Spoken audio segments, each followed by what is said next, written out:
خبر شامل کرتے ہیں شہر قائد سے، جہاں ہمارے چیف رپورٹر کراچی جاوید محمود ارائیں کی رپورٹ کے مطابق ایڈیشنل آئی جی کراچی جاوید عالموڈو کی سربراہی میں اعلیٰ سطح کا اجلاس منعقد۔ زونل ڈی آئی جیز، ضلعی ایس ایس پیز انویسٹیگیشن اور دیگر سینئر افسران کی شرکت۔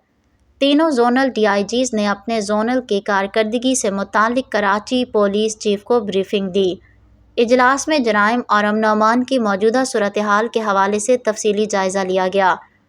رہزنی، قتل اور دیگر اہم زیر تفتیش مقدمات کے حوالے سے اہم ہدایات جاری۔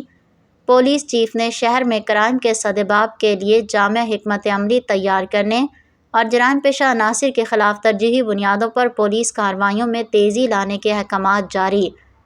غیر ملکیوں بالخصوص چائنیز کی سیکیورٹی کو فول پروف بنانے کے احکامات جاری۔ افسران کو عوام کے مسائل سے آگاہی کے لیے کھلی کچہری کی ہدایات۔